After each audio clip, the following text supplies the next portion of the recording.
As much as I am fascinated with the stereotypical narcissistic serial killer, it's the unsuspecting, truly friendly person next door who you smile and wave to as you pass by that are the scariest. They are the ones who hide in plain sight. The ones who don't get caught because no one suspects that they could do anything like that. It's the ones you don't know whom you should fear. Brianna Joy. You're listening to Writing Roots, brought to you by Aspen House Publishing. Welcome to Writing Roots. I'm Leigh Hull. And I'm Leigh Esses. Pause on the episode while we do a little bit of self-promotion here. Shameless plug. Shameless plugs, yay! Both of us are releasing our books tomorrow. Yes, so if you wanted to find out if we practice what we preach, all of the stuff we talk about, all of the advice we give, if we are writing selfishly, you can see the difference if you wanted to check out our books. So you can find mine. It's called Toxic. It's on Amazon. You'll probably want to search Toxic Leigh Hull. And if you search Leigh Esses, you can find my entire bookshelf on Amazon as well. Or you can just go to our websites, our Facebook pages. We've got links all over the place for where you can go find our books. And for those listening a little bit later, today is Halloween 2020, and I'm so excited. I love Halloween. We are thrilled. This has been sort of a wish list series in that we've covered all my favorite kinds of monsters, and now we get to cover Leigh's favorite monster. Mankind. Because honestly, the worst things that people can do are the worst monstrous things I've ever seen. Humans are scary in that they're real. Yes, unicorns can be fanciful and out there, and Cthulhu can be fun to wear as a hat and all of that. But people, never underestimate not only their cruelty, but their imagination, which is a fun combination to write, for the record. Before we get into real-life monsters, let's talk about monster humans in fiction. And this isn't always bad, scary, serial killer kind of monsters. The first category is the monsters that change the self. This is your Dr. Jekyll, Mr. Hyde. And Bruce Banner, I believe, was sort of based off of the Jekyll and Hyde type, where you had the sophisticated and intellectual and the monstrous feral trying to destroy everything. And I love this dichotomy within one person because they're constantly battling for control, battling for which is going to be more important, the survival of self or the survival of mankind.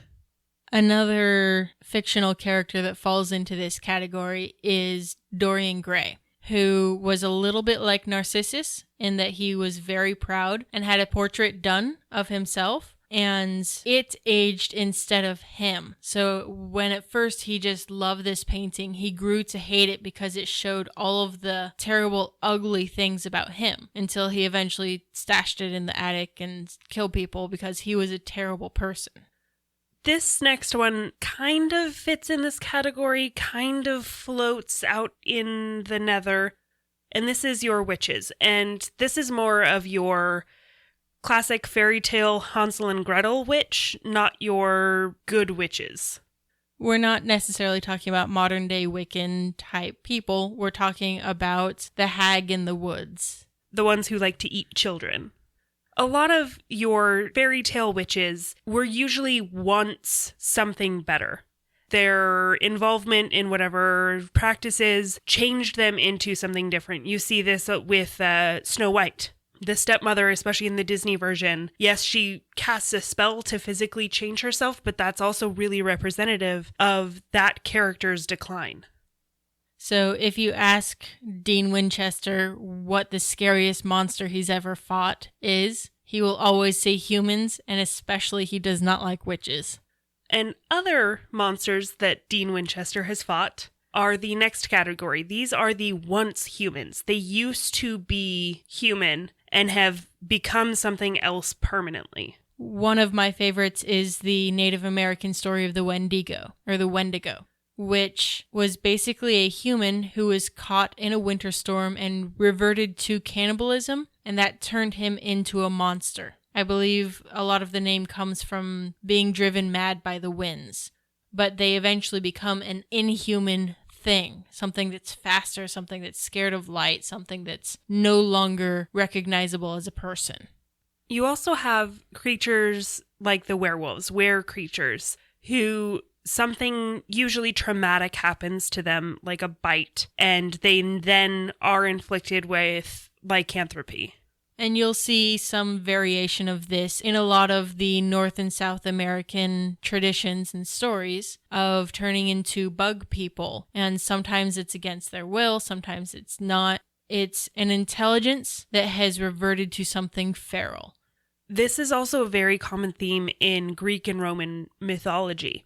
The gods would curse people with changing into something else because they offended them somehow.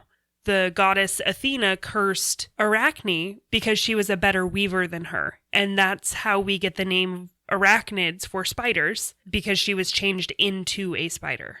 Grasshopper is a similar story where an immortal fell in love with a mortal, and the gods said, okay, we'll make him immortal, but they forgot to also make him unaging. So he just got older and older and older until he became a grasshopper, because that makes perfect sense. And that's also the base form for the word for werewolves and were-creatures, lycanthropy. Zeus cursed the king Lycaon and turned him into a wolf, and that's how we got lycanthropy, werewolves, and that storyline. Yeah, if you ever want to learn about the history of any of the monsters that we have forgotten this last month, then a great way to figure out where the story comes from is the etymology. Now let's get into the real life monsters.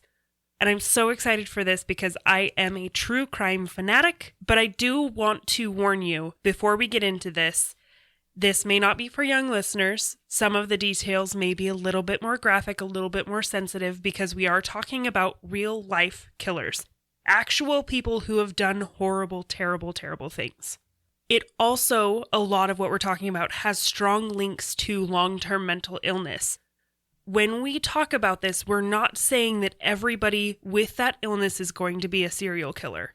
It is just traces in there. So we'll dive into that a little bit more when we get to those specific cases. If you have young listeners, or if you are sensitive when it comes to talking about murder, now is a good time to turn it down. Right, selfishly, we'll see you on Monday.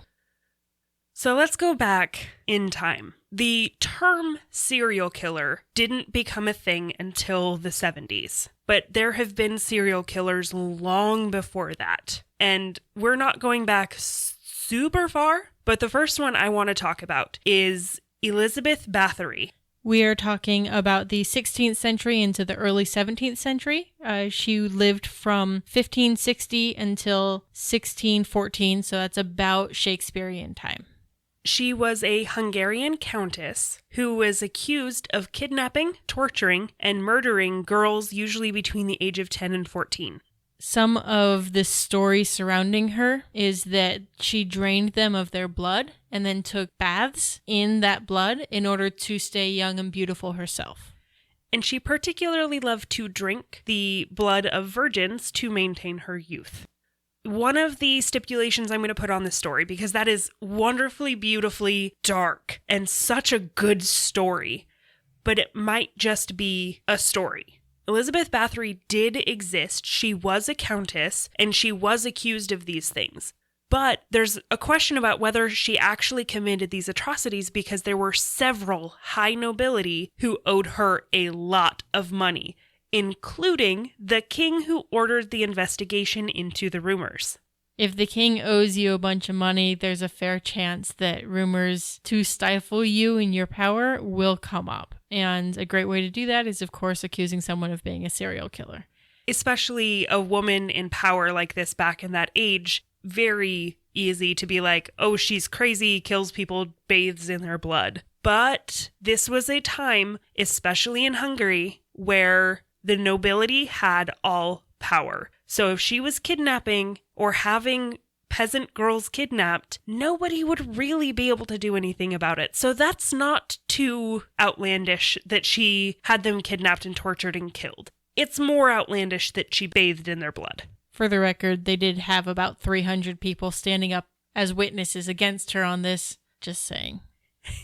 I mean that she's guilty. Hang her. Which I believe she died in prison, right? Something like that. I don't know if she was hanged, guillotined.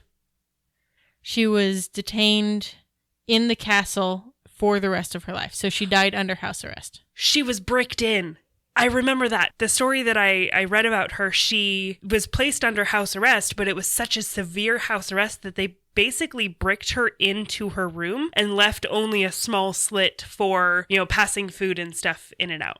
So again, that name is Elizabeth Bathory. If you wanted to look her up and write a story about her, let us know because I would love to read it. Let's move on to the next step in the timeline. This is going to be the Coffin King. This is another one of those dying of being buried alive kind of stories, but sounds like he kind of deserved it. Yes, he did. Then again, his life was kind of tragic. He still deserved it. Not disagreeing there. So, this is Crown Prince Sato of Korea in the mid-1700s.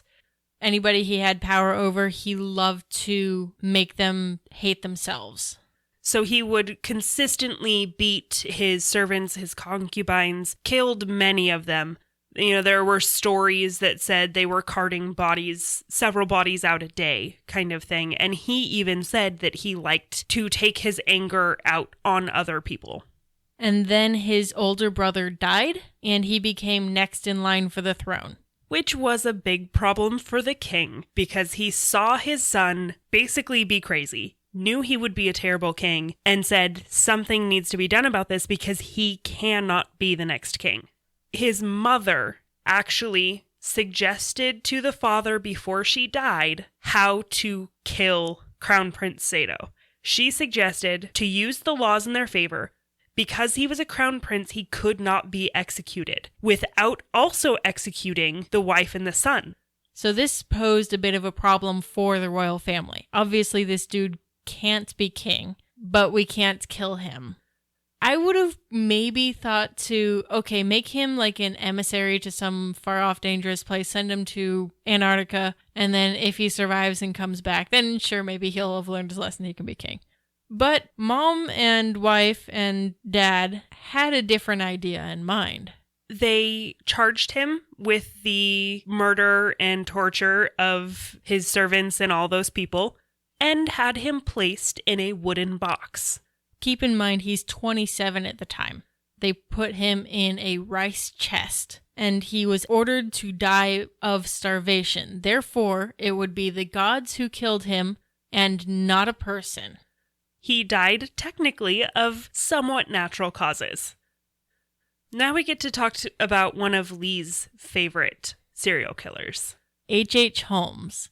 So this is during the World's Fair in Chicago. So we've jumped forward another 150 years or so. And H.H. Holmes is the name he was known by at the time, I believe. It wasn't his actual name.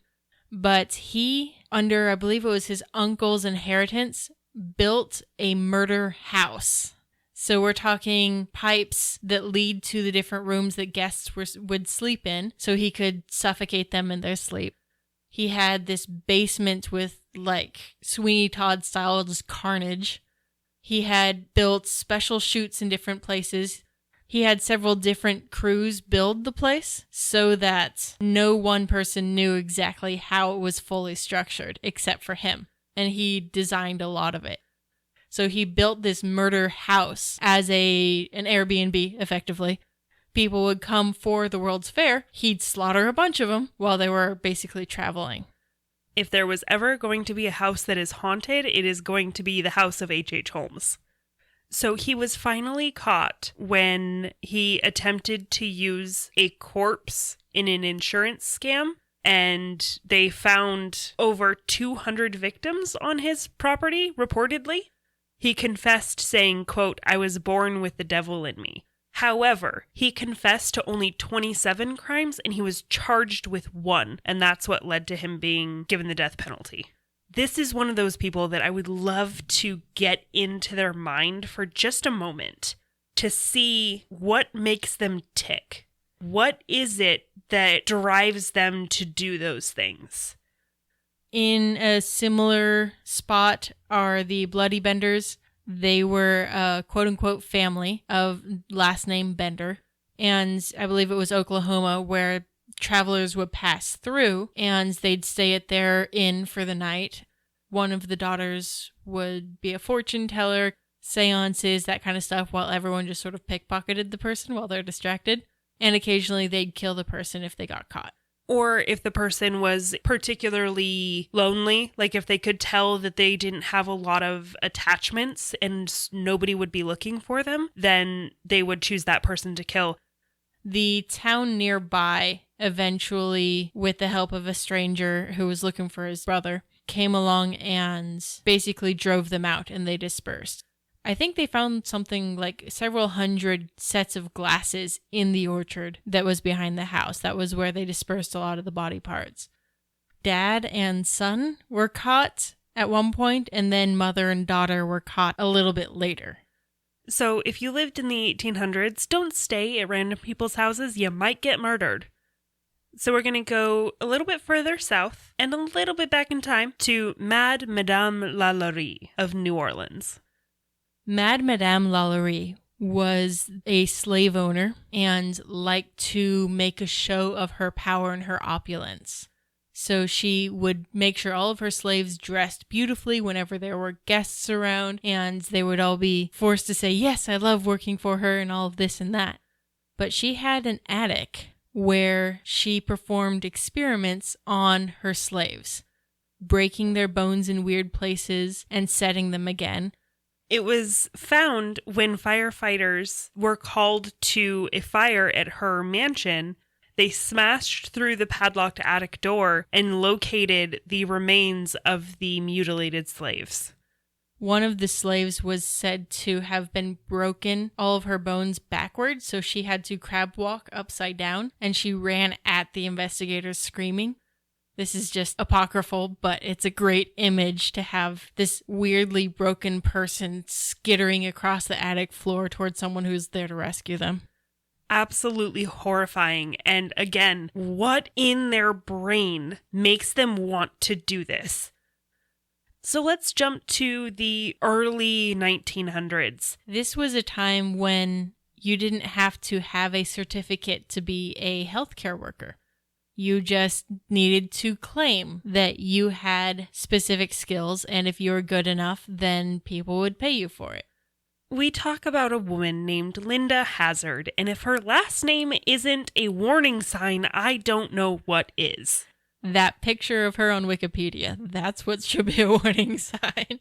She is also known as the starvation doctor. So she claimed to be this doctor who had a revolutionary way to heal people, and it was healing people through fasting. If you look at biblically what fasting means, it's an opportunity to draw closer to God. And these times in your life, this is when you get extra spiritual, is when you're fasting.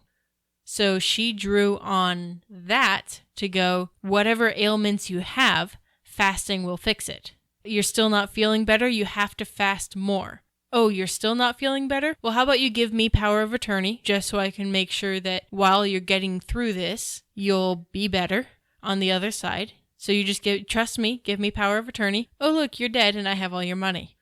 She was very much motivated by the financial gain, by getting the money, swindling these people out of their possessions and eventually their lives, because these people would starve themselves to death at her suggestion. There is a man's diary who has become famously attached to Linda Hazard, and he talked about what they ate, what they did, how they prayed, and some of his symptoms. The last month, he would have 3 oranges, and that's it for the day. He's having very little food because if he just fasted enough, he would get through all of these aches and pains he's also reporting because he believed her. She continuously watched people die under her quote-unquote care so that she can get the money from them. Next on the list, let me tell you what. The 60s, 70s, and 80s were a hot time for serial killers. I'm thinking this is because we started being able to identify people as serial killers a little bit more. We were able to connect the dots with crime databasing and the FBI coming to the forefront of criminal investigations in a way that we had never seen before. With the advance in technology, with news becoming more national faster, it was easier to find out about stuff like this. This next one we're going to talk about has probably the best name for a serial killer I have ever seen. The Giggling Granny or Giggling Grandma. Her actual name is Nanny Doss. She killed 4 of her husbands, her mother, her sister, her grandson, and her mother-in-law. Okay, that last one I can kind of get. She was also known as the Lonely Hearts Killer and the classic Black Widow. Her favored method of killing was poisoning by arsenic. In the second half of the 20th century, we figured out how to trace arsenic in the blood system, and it became a far less popular way to kill somebody after that point. She was eventually sentenced to life in prison after pleading guilty in 1955, and then she died of leukemia in 1965. We're going to hop over the pond to England. The acid bath murders was done by John George Haig. We are talking the 1940s. He would basically kill people and then try to get rid of the body by bathing them in acid because he thought that literally no body, no crime. When he discovered that that was not an actual defense, he then claimed to have consumed the blood of his victims in an attempt to get the insanity plea. Fun fact here, if you notice that his name is John George Haig. Serial killers don't just have 3 names. People say of all the serial killers have 3 names. The reason why they're referred to by their full names is to actually prevent any mix-up with anybody that shares their name. Yeah, that's not necessarily the kind of notoriety you want.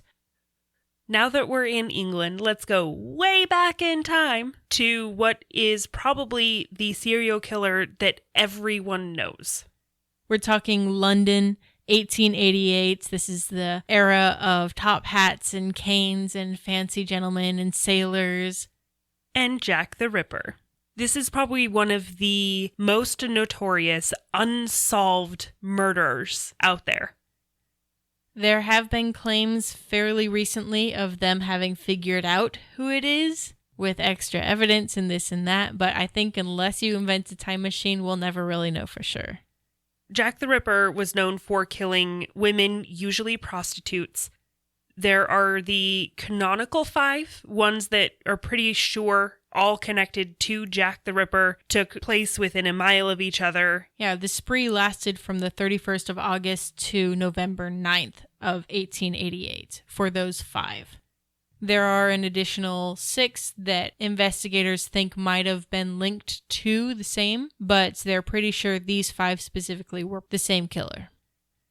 Back to America, the 70s. This is when the term serial killer was coined. It wasn't one case in particular, but several. The FBI worker was Robert Ressler, who was investigating several of these kinds of crimes that you can tell is the same person. If you want to look into that, Robert Ressler, he's the one who coined the term serial killer.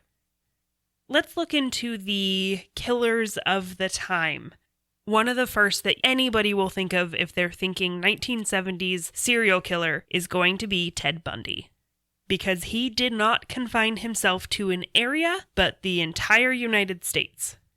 Yeah, every time suspicion would start to grow around him for something or other, he would just move out of state. And he would be a brand new person in Utah and then Florida. It took a long time and mostly victim profiles to connect all of these dots of this trail of bodies he's left across the continental U.S. Speaking of victim profiles, Ted Bundy is the exception.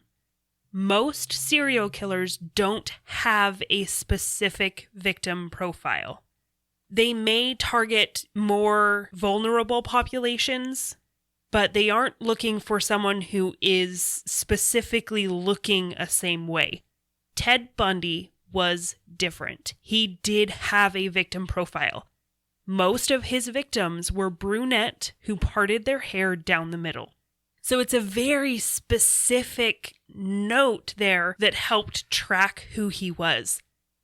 Another little fun fact here, for me personally, my grandmother was almost kidnapped by Ted Bundy.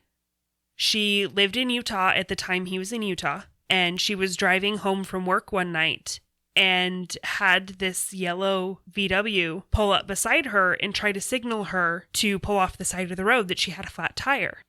That was one of the things that he would use to get women alone. She knew, because of my grandpa, well enough to say, no, there's nothing wrong with my car. I don't have a flat tire that would feel different. And she just kept driving. And then the next day on the news, she saw his vehicle as the, bolo, we're looking for this vehicle attached to some murders that are happening here in Utah. And she said, that's the car that tried to get me to pull off to the side of the road. Creepy. She's a brunette who parted her hair down the middle. A name that we don't know, but everybody's heard of, is the Zodiac Killer. This is a fascinating one when it comes to the psychology of the person who committed these crimes. We're talking the 60s and 70s in the northern half of California, the San Francisco area. His first couple of victims were all located at Lover's Lane kind of places. In the dark, in the distance, remote. Couples would drive to, Lake Berryessa, park in a certain place. The Zodiac Killer would show up and kill them. The interesting thing about the Zodiac Killer to me is his need to be adored in a way. He wrote letters and left little calling cards. He was toying with the investigators as well as getting off on killing these people. He would not just write letters and toy with them. He would write in ciphers, and he would say, if you can solve this cipher, it has my name. That one, by the way, is still technically unsolved. There have been some people who think they've cracked it, but they can't be for sure. It's interesting to see someone who desperately wanted the attention, but was also so good at not revealing himself. He was a Moriarty that really needed a Sherlock. He wanted someone to intellectually be on his level, to think what he's thinking. Interesting little fact about this. I think this was in a true crime podcast called Murder Squad that I heard about this particular aspect of it. He could have been caught. So there was one time where he murdered a taxi cab driver. Some kids looking out a window saw it, called the police, and they got the description of the person wrong. I think they said that he was a black man, or the dispatcher heard that he was a black man. Something went wrong in translation there. So that when they went looking for the murderer who was walking away from this murdered taxi cab, they passed someone they later realized fit the actual description, and they had stopped and talked with him. Wow. One place I recommend going if you're going to research more into the Zodiac Killer is a podcast called Monster, the Zodiac Killer. I think that was the second season. The first season they talked about the Atlanta child murders.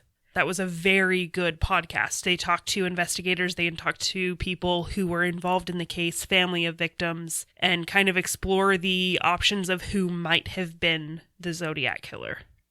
We talked about the Zodiac Killer's love of publicity. We're going to hop across the country back to New Orleans into 1918, 1919. We're talking the height of jazz, Dixieland. The Axeman of New Orleans thrived off of public panic. That was his thing. Wasn't he the one that went into people's homes and just murdered them with their own axe? Yeah, in their sleep oftentimes. So he would break into the back door of somebody's house. Often they were Italian immigrants in some way, and kill them with their own stuff in the house, often an axe. There was some speculation in there that it was kind of mob connected because of the fact that most of the victims were Italian immigrants. He was another one who contacted the public and contacted the press, daring the world to catch him. He specifically made a point of saying, I will not kill anybody who's playing jazz in the house. On a specific night in particular, So he sent a letter and essentially created the first block party because everybody was in their houses listening to jazz because they were so afraid that if they didn't, they would get murdered. So I'm going to read this letter. Quote, Hottest Hell, March 13, 1919. Esteemed mortal of New Orleans, the Axeman. They have never caught me and they never will.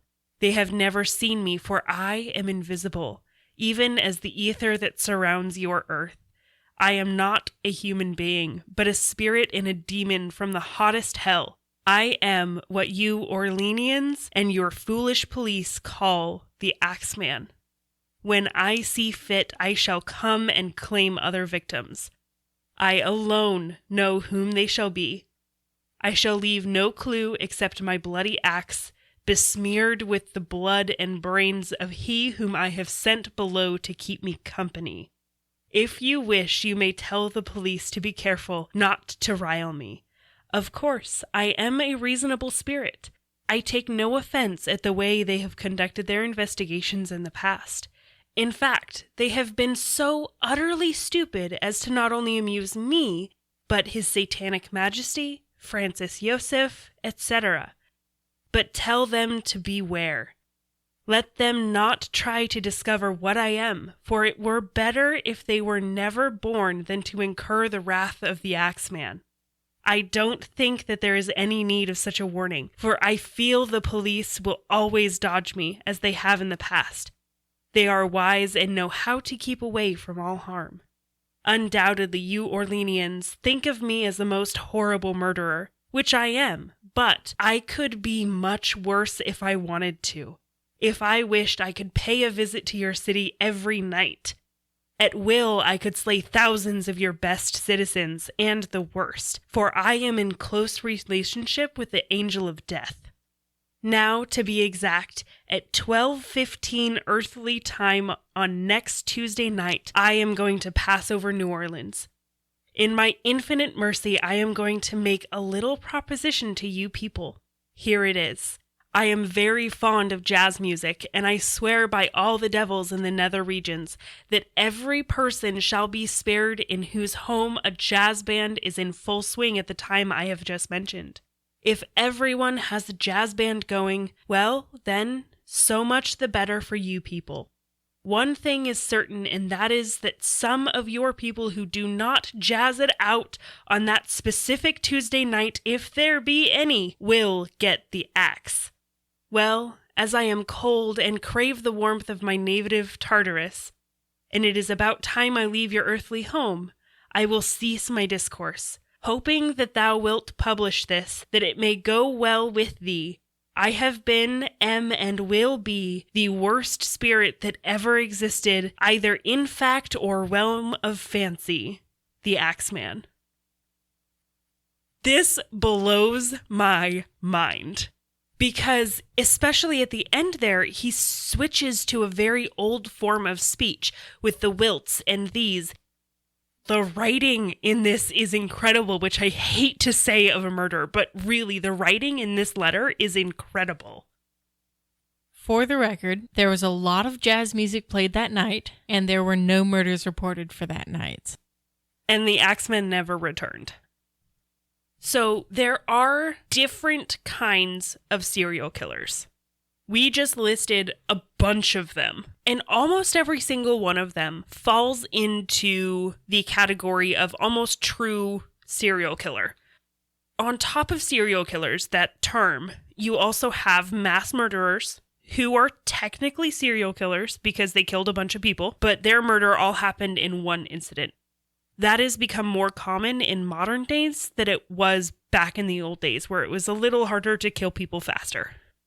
If you purchase either of our books tomorrow, you'll get a good idea of what a spree killer looks like. Both of our villains in our novels are spree killers in a way. They are killing with an end game. They're just going from place to place to place and getting as many kills in, racking as many as they can in a fairly short amount of time. But they have a larger goal in mind. So instead of being the serial killer that kills for opportunity, because this person, they're in a dark place, no one's around, I feel like killing, I'm going to attack and kill them. It's this person is in the way of my objective, I'm going to attack and kill them. I've always said that if I became a serial killer, it would probably be this next kind, that is the angel of death. These are your doctors, your nurses, the ones that kill in their mind out of mercy. I believe Sweeney Todd falls into this category because he had this mentality of death is a relief for everybody. Either you deserve it or I'll set you free from this terrible world. I believe there was a nursing home caretaker in Japan that was arrested in the last 10 years or so for something similar. Also one in the last 20 years in Canada. The motives of serial killers are placed in 4 categories: visionary, mission-oriented, hedonistic, and power or control. So power and control, those are your people who kill because it makes them feel powerful. They want to exert their control, their power over someone else. Your mission-oriented, those are your spree killers like the ones in our books. Hedonistic killers are your thrill seekers, the ones that do it because it feels good. Unfortunately, a lot of the times it fuels their sexual drive. These people are sometimes the sociopaths or the people with their emotional capacity turned way down. And this is a way to feel anything, which gives them that rush that they're looking for. And then your visionary killers are the ones who think they've been sent by God or some higher power to do their work. The Axemen of New Orleans. The psychology and science of serial killers is very fascinating. There is a generally accepted theory about 3 signs that indicate a possible serial killer in the making. The signs are bedwetting, arson, and cruelty to animals.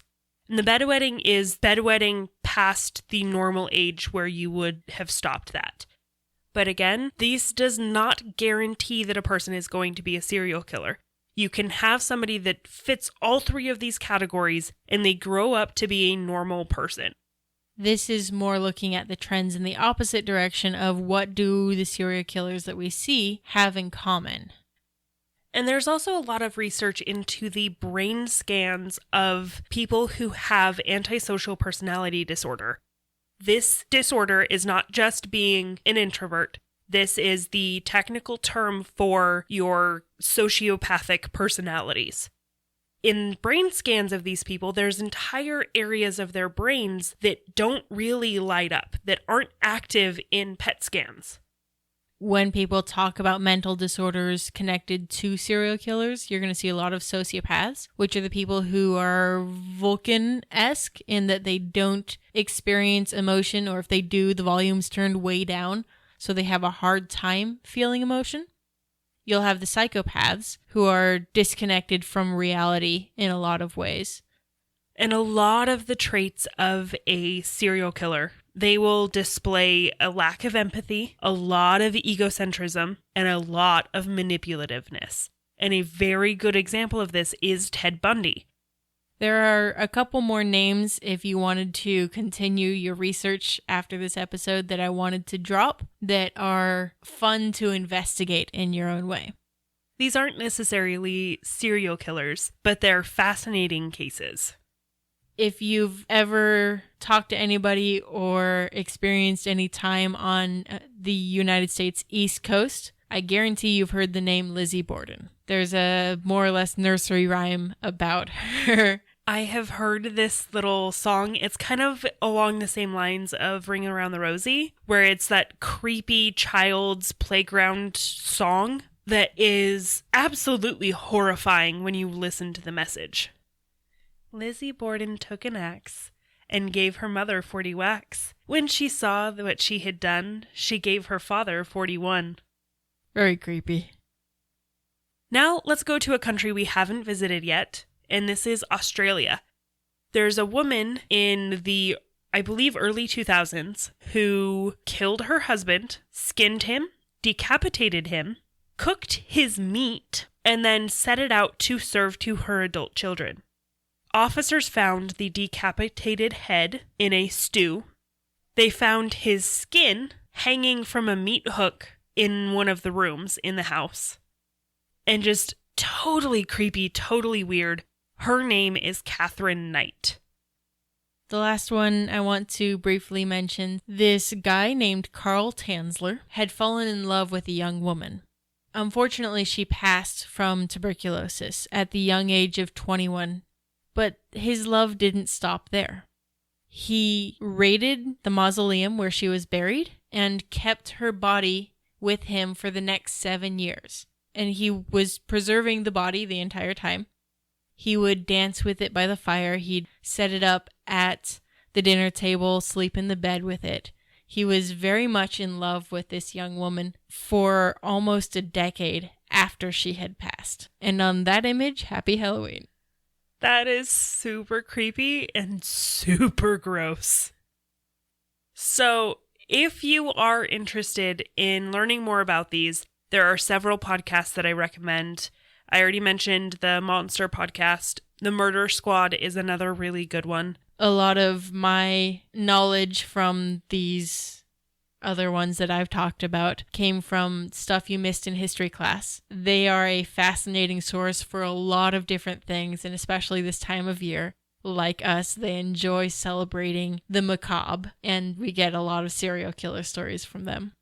And in general, if you want to learn more about investigations, murders, another podcast I recommend is Small Town Dicks. It does get detailed, so if you are squeamish, I don't recommend that, but otherwise very good at learning more about the process of finding and convicting killers. On the landing page for this episode, we will have links to how to find those podcasts, so you can continue learning more from this strange, weird place. And the reason why we talk about it is to help you in your pursuits of writing. So if you, like us, wrote a modern-day story with killers, you can get the psychology right. You can get the personalities right. If you're looking for a good way to develop your bad guy and make them bad, serial killers are a great way to have somebody be terrible but make perfect sense. I hope you have a great Halloween and go out there, write, enjoy yourself, embrace NaNoWriMo, and write selfishly. If you have a question or comment for our hosts or a topic you'd like us to cover, send us an email at writingroots@aspenhousepublishing.com or find us on Facebook by searching for Aspen House Publishing.